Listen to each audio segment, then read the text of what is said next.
Student, आज हम discuss करने जा रहे हैं 12th क्लास की न्यू यूनिट और जो ऑप्टिक्स के नाम से जानी जाती है, जिसके दो पार्ट हम डिस्कस करेंगे। पर सबसे पहले हम डिस्कस करते हैं रे ऑप्टिक्स के बारे में, उसके बाद में हम वेव के बारे में डिस्कस करेंगे। तो फिलहाल हम रे ऑप्टिक्स के बारे में डिस्कस करते हैं। तो रे ऑप्टिक्स के अंदर आपके स्टार्टिंग करते हैं आज। तो ये हमारे पास पहला टॉपिक आता है इसमें, रिफ्लेक्शन ऑफ लाइट। तो रिफ्लेक्शन एक्चुअली में होता क्या है? तो कह रहा है reflection is the change in path of light without any change in medium. Light एक मीडियम से आ रही है और उसी मीडियम में वापस जाने लग रही है किसी भी सरफेस से स्ट्राइक करने के बाद में, उसको हम बोलते हैं रिफ्लेक्शन ऑफ लाइट। आपने मैट्रिक स्टैंडर्ड तक पढ़ा होगा। ये हमारे पास कोई भी एक सरफेस है, स्मूथ शाइनिंग सरफेस है, कोई भी एक मिरर है। यहां एक्चुअली में लाइट ये आपके पास इधर इंसिडेंट हुई, ये इसका इधर इस साइड में, ऊपर की साइड में इसका रिफ्लेक्टिंग पोर्शन है। तो ये लाइट आपकी इंसिडेंट हुई और ये देखिए ये इधर आपके पास रिफ्लेक्ट हो गई। तो this is the reflection of light. मतलब जिस मीडियम से आई लाइट और उसी के अंदर वापस टर्न कर गई without any change in medium. ठीक है, लाइट का पाथ है वो चेंज हो गया without any change in medium, तो उसको हम बोलते हैं रिफ्लेक्शन ऑफ लाइट। अब इसी से रिलेटेड ध्यान से सुनिए। तो ये हमारे पास जो रे है इसको हम बोलेंगे यहां पर इंसिडेंट रे। Incident ray. और ये जो स्ट्राइक करने के बाद इधर जो चली गई इसको बोलेंगे हम रिफ्लेक्टेड रे। ये है हमारे पास नॉर्मल। तो इंसिडेंट रे और रिफ्लेक्टेड रे ये है आपके पास, और ये है आपका नॉर्मल। तो इंसिडेंट रे और नॉर्मल के साथ जो एंगल बनता है that is the angle of incident, और रिफ्लेक्टेड रे और नॉर्मल के साथ जो एंगल बनता है that is the angle of reflection. ठीक है, आई बात समझ में? अब एक्चुअली में आपका जो रिफ्लेक्शन है ना वो आपकी सरफेस के ऊपर डिपेंड करता है। मान लो आपकी एक बिल्कुल रफ एक डल सरफेस है, तो उसमें क्या होता है ना, रेगुलर रिफ्लेक्शन नहीं होता है। जो रे जितनी भी रे आती है वो सारी एक पर्टिकुलर डायरेक्शन में नहीं जाती है। ठीक है, इस प्रकार का जो रिफ्लेक्शन होता है उसको डिफ्यूज बोलते हैं हम, डिफ्यूज रिफ्लेक्शन। और एक जो रेगुलर होता है ना, जैसे ये आपके पास बिल्कुल एक स्मूथ शाइनिंग सरफेस है, उस केस में क्या होता है, लाइट आपकी कंटिन्यू इंसिडेंट होती है, रेगुलर इसी डायरेक्शन के अंदर आपकी रिफ्लेक्ट होती रहती है। ठीक है, वो रेगुलर रिफ्लेक्शन में आता है। तो अब हम यहाँ पर जो भी हम डिस्कस करते हैं वो एक रेगुलर रिफ्लेक्शन के बारे में हम डिस्कस करते हैं। तो चलिए, तो ये थे हमारे पास इंसिडेंट रे। अब यहां पर लॉ ऑफ रिफ्लेक्शन की अगर मैं बात करूं, law of reflection, law of reflection क्या कहता है कि जो incident ray and reflected ray and normal all lie in the same plane, उसी प्लेन के अंदर लाई करेंगे। इसके अलावा एंगल ऑफ इंसिडेंट और एंगल ऑफ रिफ्लेक्शन जो सबसे जरूरी है, ये ला है इसका, एंगल ऑफ इंसिडेंट और एंगल ऑफ रिफ्लेक्शन सबसे इंपॉर्टेंट है, दोनों आपके बराबर होंगे। ठीक है, आई बात समझ में? क्लियर है? अच्छा जी, उसके बाद अगर हम बात करते हैं कि जैसे आपने मान लो हमारे पास दो कोई भी प्लेन मिरर लाई कर रही हैं। ठीक है, दो प्लेन मिरर लाई कर रही हैं और उनके बीच में हमने कोई भी ऑब्जेक्ट रख दिया। अच्छा, मिरर की बात चल रही थी, तो प्लेन मिरर क्या होती है, जिसके अंदर एक ऐसी मिरर, एक्चुअली में मिरर हम हमारे पास यहाँ पर दो टाइप के हम स्टडी करेंगे, कन्वेक्स और कनकेव। इसके अलावा जो प्लेन होती है जिसके अंदर हम अपना रेगुलर फेस देखते हैं अपने घर के अंदर, वो एक प्लेन मिरर होती है। उसमें क्या होता है, एक्चुअली में जो साइज होता है वो ही आपको साइज दिखाई देता है। ठीक है, वर्चुअल इमेज हमारे पास ऑब्टेन होती है उसी के अंदर। तो यहां पर आपके पास दो टाइप की इमेज आपको मिलेंगी, एक तो रियल होती है, एक वर्चुअल होती है। रियल इमेज वो होती है जो जिसको हम स्क्रीन पे ऑब्टेन कर सके, एक्चुअली में रे जैसे आ रही है वैसे मीट करती हुई आपको दिखाई दे रही है, वो आपके पास होता है रियल इमेज फॉर्मेशन। ठीक है, तो रियल इमेज को हम स्क्रीन पे ऑब्टेन कर सकते हैं, वर्चुअल को नहीं कर सकते। तो यहाँ पर जो प्लेन मिरर होता है, प्लेन मिरर के अंदर हमें एक्चुअल साइज दिखाई देता है आपके पास। ठीक है, जितना भी साइज होता है वो एक्चुअल साइज होता है। चलो, तो अब अगर हमारे पास मान लो कोई भी आपके पास ऑब्जेक्ट प्लेस कर रखा है दो प्लेन मिरर के बीच में, कोई भी एंगल थीटा बना के, तो उसमें क्वेश्चन आता है कि कितनी नंबर ऑफ इमेज बनेगी। तो उसके लिए हमारे पास एक फॉर्मूला होगा, n = 360/थीटा। ठीक है, थीटा वो एंगल है जो आपने जिस ऑब्जेक्ट को प्लेस कर रखा है, दोनों आपके पास प्लेन मिरर के बीच में आपने ऑब्जेक्ट को प्लेस कर दिया और कितना एंगल बना रहा है वो एंगल आपका थीटा हो गया। ठीक है। तो यहां पर जो नंबर ऑफ इमेज है, यहां पर दो केसेस अराइज होते हैं नंबर ऑफ इमेज का फॉर्मूले के। सबसे पहला हमारे पास केस ये आता है n इक्वल टू 360 और थीटा -1, ठीक है। अब यहां पर मान लो इसकी वैल्यू एक इवन है, मतलब कहने का अर्थ जैसे for example theta is equal to 60 degree, then you know that 360 over theta मतलब 60, इसकी वैल्यू क्या आ रही है हमारे पास, इवन आ रही है। तो अगर ये इवन है तो आपका फॉर्मूला ये होगा, और अगर ये ओड आती है तो उस केस में आपका जो फॉर्मूला है वो ये हो जाएगा, सिंपल ये, ठीक है। तो यहां पर अगर मान लो जैसे एंगल हमारे पास 60 डिग्री बन रहा है, तो नंबर ऑफ इमेजेस कितनी हो जाएंगी यहां पर, 6 - 1 5 नंबर ऑफ इमेज होंगे, ठीक है। समझ में आई बात। और अगर मान लो हमारे पास एंगल थीटा है 40 degree, so number of images कितनी हो जाएंगी, 360 ओवर 49, ठीक है। तो अगर ये हमारे पास इस केस में अगर ओड आने लग रहा है, तो मतलब कहने का अर्थ ये कि आंसर जो नंबर ऑफ इमेजेस जो आपको ऑब्टेन होगी that is only in counting of odd, ठीक है, वो ओड होंगी आपके पास। समझ गए बात को, तो इस चीज का ध्यान रखना। चलिए, तो एक छोटी सी बात और इसी में पूछ ली जाती है कि अगर मैं मिरर को टिल्ट कर देता हूं, थोड़ा सा मिरर को ही बेंड कर देता हूं कोई एंगल थीटा के ऊपर, तो फिर कह रहा है कि जो इंसिडेंट रे और रिफ्लेक्टेड में क्या डिफरेंस होगा, ठीक है। अगर मान लो ये हमारे पास मिरर थी, आपने इसी को टिल्ट कर दिया, थोड़ा सा ऐसे टर्न कर दिया, कैसे भी कर दो, क्लॉकवाइज एंटी क्लॉकवाइज जैसी आपकी मर्जी करती है, ठीक है। तो रिफ्लेक्टेड रे, अगर इंसिडेंट रे आपकी एंगल यहां पर क्या है, ये आई है, ठीक है। अगर हम 2 मिनट के लिए देखना इधर ध्यान से, ये इंसिडेंट हो गई, ये इधर रिफ्लेक्ट हो गई, क्या आपका नॉर्मल हो गया, ये एंगल थीटा बन रहा है इधर, ठीक है। इधर ये एंगल सेम रहेगा थीटा, समझ गए। और ये आपकी मिरर।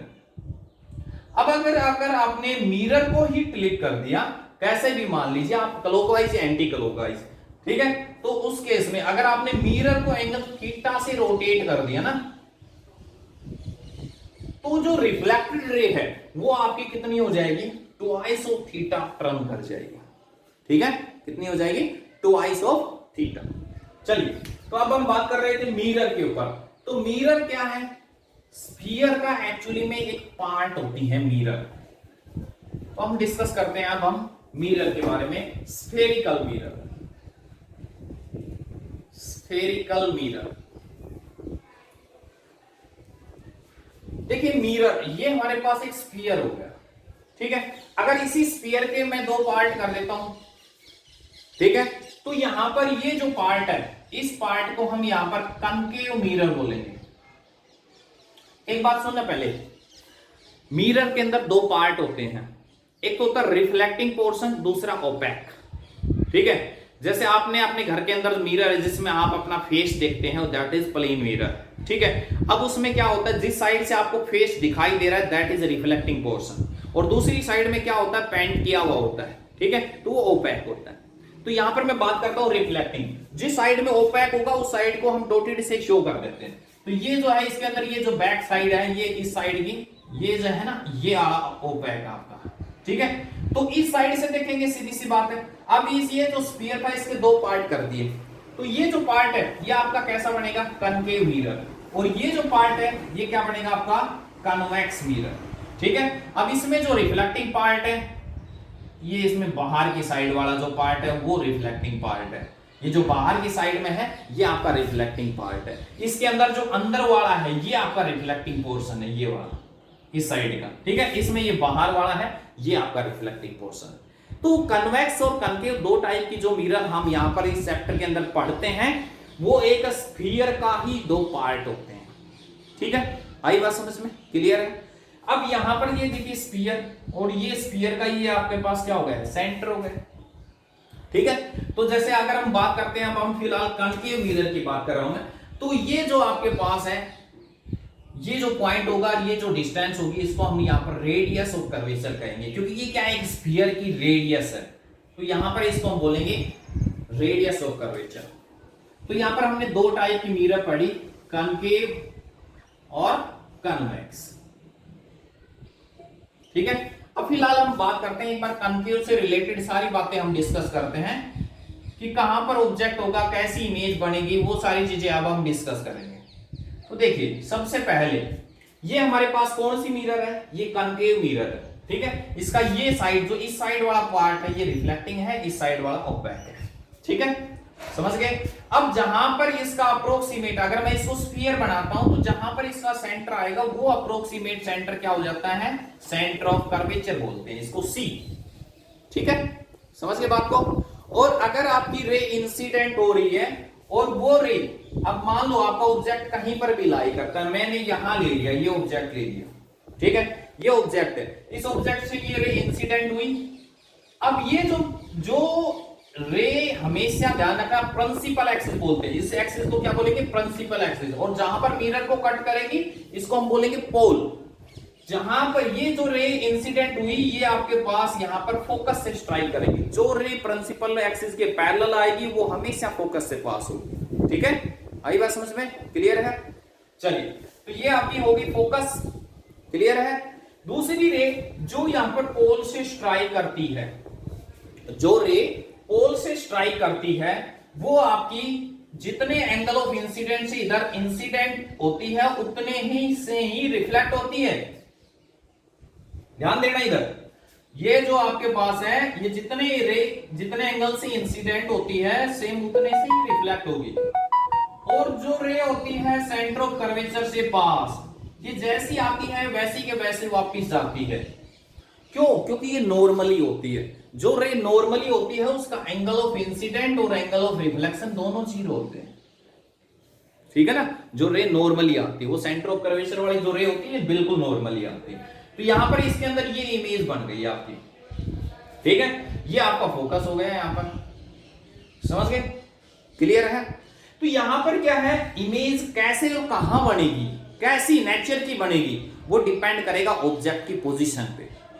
तो ये आपने मैट्रिक स्टैंडर्ड में पढ़ा होगा कि अगर ऑब्जेक्ट की पोजीशन ऑफ ऑब्जेक्ट इधर ले रहा हूं मैं और ये पोजीशन ऑफ इमेज, और ये लेके चल रहा हूं मैं इधर नेचर, कॉन्केव मिरर के बारे में डिस्कस करता हूं मैं सिर्फ फिलहाल। ठीक है, तो देखिए अगर ऑब्जेक्ट है हमारा इंफिनिटी पे तो इमेज बनेगी फोकस पे, रियल एंड इनवर्टेड।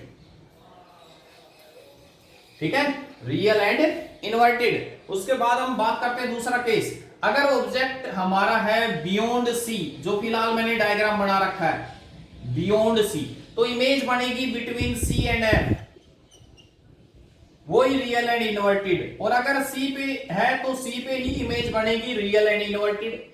और अगर बिटवीन सी एंड एफ है तो आपकी बन जाएगी बियॉन्ड सी।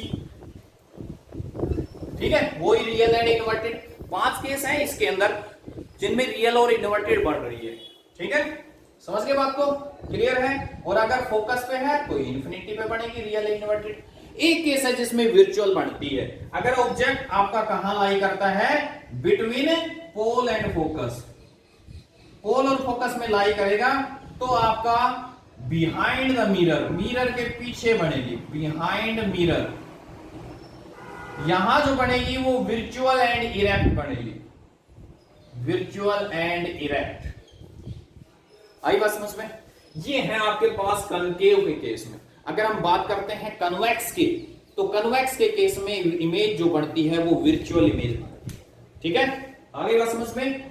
तो इनसे जो रिजल्ट मिलता है वो हमारे पास जिसको हम बोलते हैं mirror formula, 1/f = 1/v + 1/u, that is the mirror formula. क्या होते हैं v और u और f, तो सुन लीजिए। ऑब्जेक्ट से पोल के बीच की डिस्टेंस होती है उसको हम u नाम देते हैं। इमेज से पोल के बीच की डिस्टेंस को हमेशा v नाम देते हैं। ठीक है, और फोकस और पोल के बीच की डिस्टेंस को बोलते हैं focal length. Centre of curvature से पोल के बीच की radius of curvature, radius of curvature. ठीक है, f जो होता है हमारे पास वो फोकल लेंथ होती है, वो रेडियस ऑफ कर्वेचर की हाफ होती है। इसी में एक बार मैं साइन कन्वेंशन और डिस्कस करता हूं, इसी के अंदर हम साइन कन्वेंशन का भी याद रखेंगे। साइन कन्वेंशन में एक सीधा शॉर्टकट तरीका तो ये है कि लेंस है, मिरर है, कुछ भी हमारे पास, उसके लेफ्ट हैंड साइड की जो भी डिस्टेंस होगी वो सब नेगेटिव लेंगे और राइट हैंड साइड की पॉजिटिव लेंगे। बट मेजरमेंट जो होता है वो कहां से होगा, पोल से मेजरमेंट होगा। डिस्टेंस का मेजरमेंट हमेशा पोल से होगा। हाइट का मेजरमेंट प्रिंसिपल एक्सिस से होगा। हाइट जो है वो प्रिंसिपल एक्सिस से ऊपर पॉजिटिव, नीचे नेगेटिव होगी। ठीक है, ये छोटी छोटी बातें हैं जो आपको यहां पर माइंड में सेट करके रखनी है। क्लियर हुआ? तो ये आपके पास है। अब यहां पर आपको ये चीजें ध्यान रखनी है। ये ऑब्जेक्टिव हुए। अब देखो इसमें u है वो भी आपका माइनस का होगा, v है वो भी माइनस की होगी, रेडियस ऑफ कर्वेचर है वो भी माइनस की होगी, क्योंकि ये सारे इधर लेफ्ट साइड में लाई कर रहे हैं। मतलब इंसिडेंट की डायरेक्शन में जो भी डिस्टेंस होंगी वो सब नेगेटिव होंगी, और अपोजिट टू द इंसिडेंट वो आपकी नेगेटिव। ठीक है, इंसिडेंट की डायरेक्शन में पॉजिटिव, ऐसे इंसिडेंट होता ना तो इस साइड की पॉजिटिव लेंगे और इस साइड की अपोजिट डायरेक्शन में नेगेटिव लेके चलेंगे। ठीक है, आई बात समझ में? तो ये था आपके पास मिरर से रिलेटेड बातें। तो मिरर के अंदर जो कन्वेक्स मिरर होता है इसका हम यूज करते हैं, जो आपके पास ये व्हीकल जो हम यूज करते हैं उसमें साइड व्हीकल को देखने के लिए जो हम मिरर यूज करते हैं ना वो कन्वेक्स यूज करते हैं।